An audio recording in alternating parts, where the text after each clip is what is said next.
I feel called to surrender today to the fact that most people who tune into tarot, and I mean, this has happened to me, I don't know how many times, if at all, I've mentioned this, that tarot is the realm for people who want to find out about their love lives or career lives, etc. So I come from a past of being adamant about avoiding these topics, but of course, through client work and even now through revering the reason why I got into this work in the first place, I know most people are looking for that. So I'm going to dive into that in this reading. Again, not for clickbait. Please discern for yourself whether or not this reading is for you.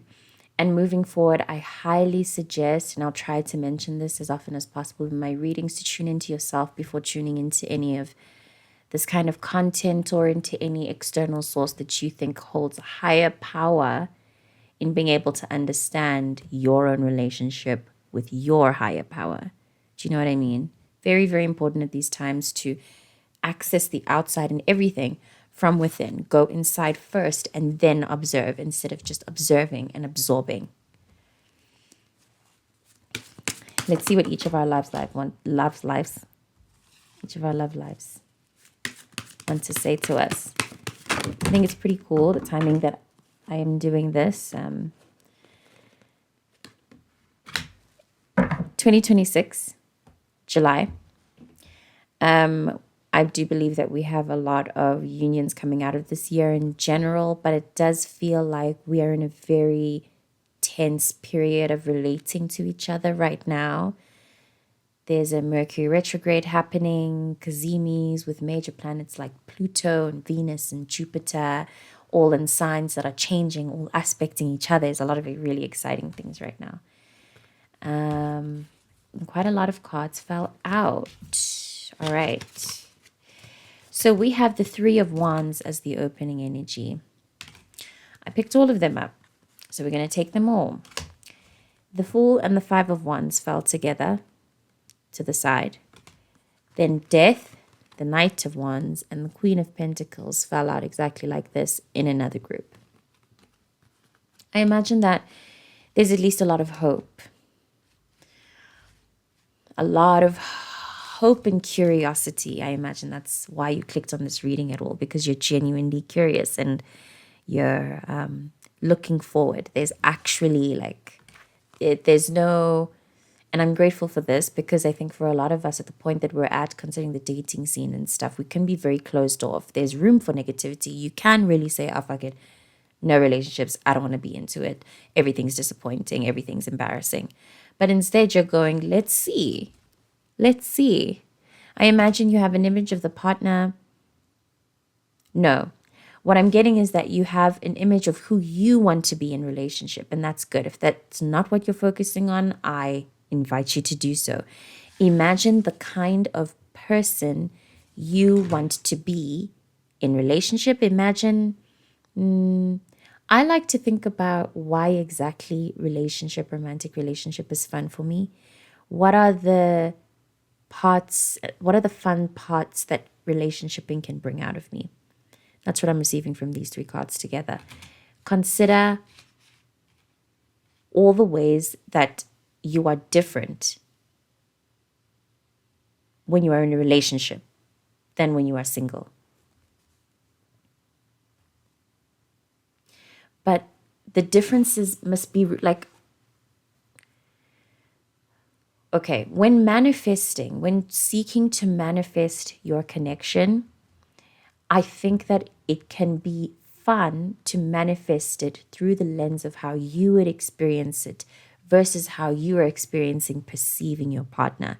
Because a lot of us focus more on the latter by trying to manifest the physical components, I suppose, of your partner, when what seems to be trying to take shape is how you actually feel in connection.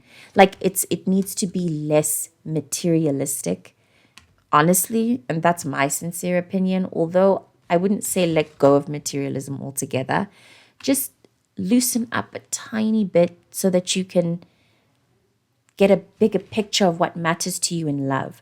I get the sense that I may be reading for somebody who Queen of Pentacles is very strict about the material standards that you seek in connection, which is fair and very valid.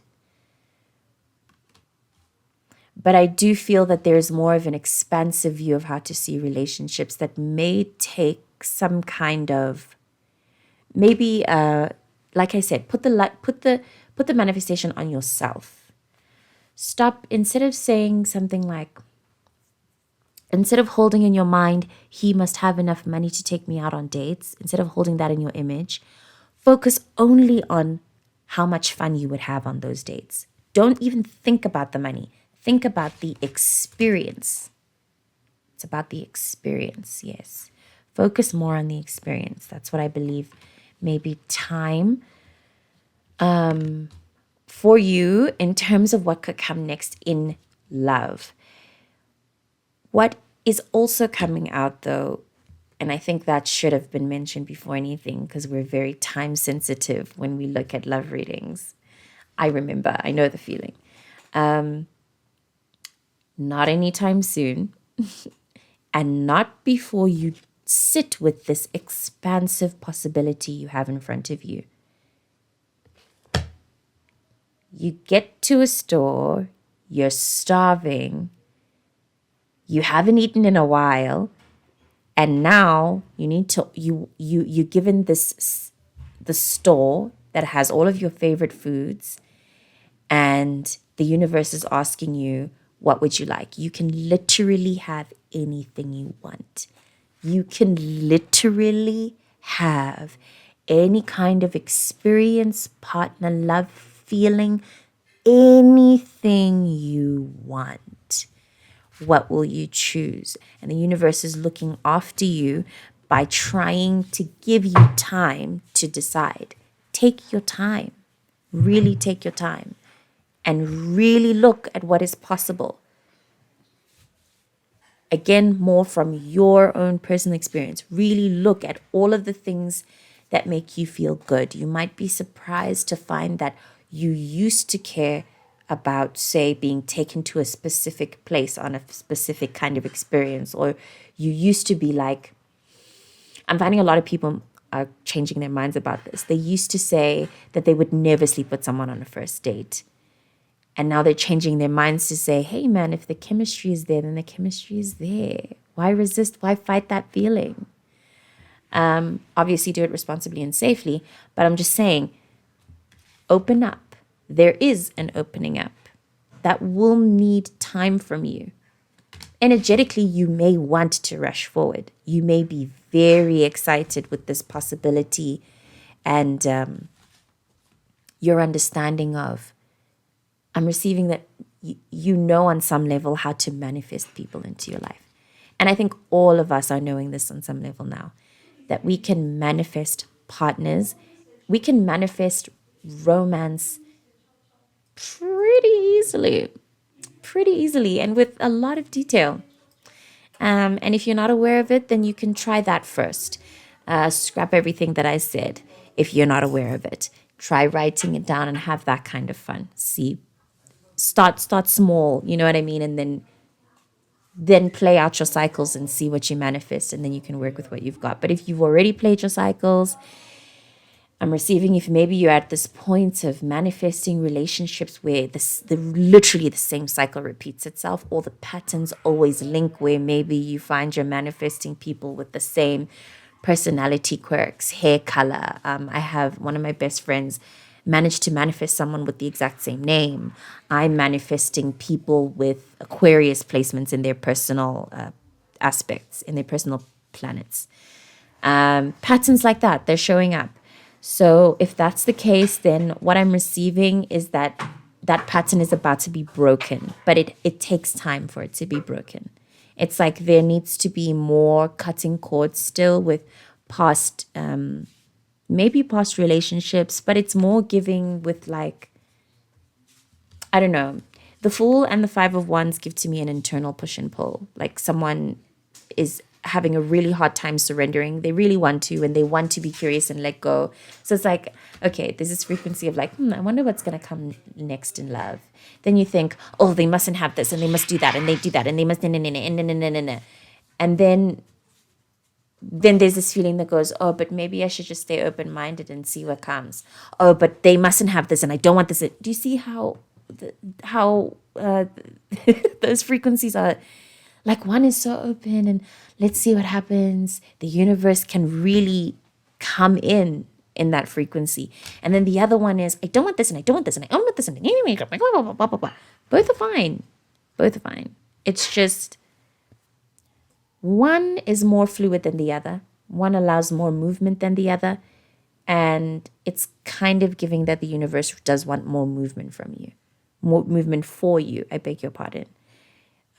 It seems like you want more movement for you. Like you could use more space and a different form of a crush, like something different, something a little bit different and exciting. You know what I mean? So that is also coming. I'm definitely feeling that for sure. It's just, it definitely is going to come with a little bit of a waiting period that I'm not getting patience. I'm not getting that you'll need to exercise patience so much as you will need to, in the meantime, really know how to take care of yourself, be with yourself, love yourself, tend to yourself, worship yourself, really worship yourself in what you have. Yeah, that boring stuff that, again, nobody wants to hear in a love reading, but it's the genuine truth. Fill your cup before you think you can start sharing it with others. And work more on your connection with yourself. Tend to that push and pull inside, because that in itself is a message trying to tell you something about what's changing about you and your tastes. No swords here, so no mind exercises. Don't try to think too much. Meditate, give yourself time to be still.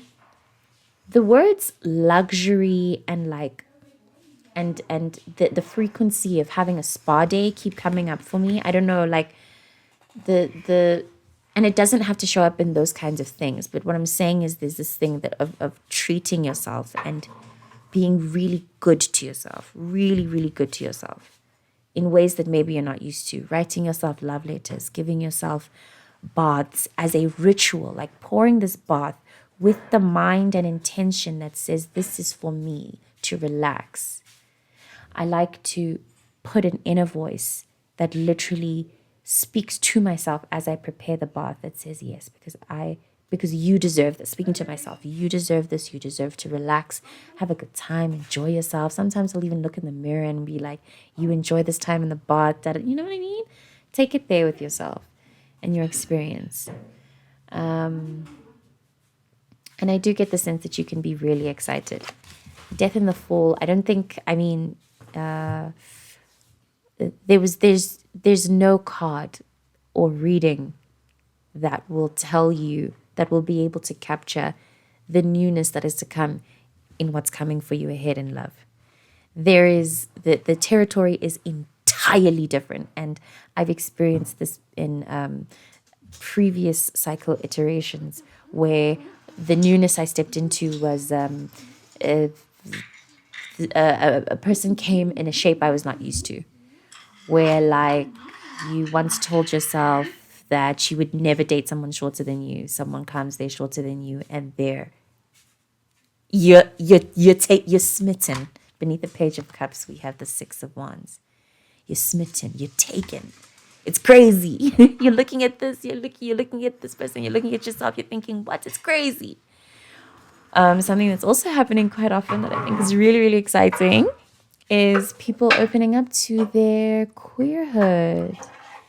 People who once told themselves they would never play for the other side, and then someone comes from the other side or from a place that they never thought, and they're feeling things, and it's working, and it's easy, and there's communication, because that's something that queer relationships always teach you, that you can communicate. That people have feelings and they can communicate them when they feel them, and it can be smooth. You don't have to fight. Oh, I'm getting tea in my heart now. Be excited. Lots to look forward to. Be willing to sit with the gunk. The gunk isn't that gunky though, but be willing to sit with it. Pierce through, continue to choose surrender, and be really open-hearted and open-minded. You never know.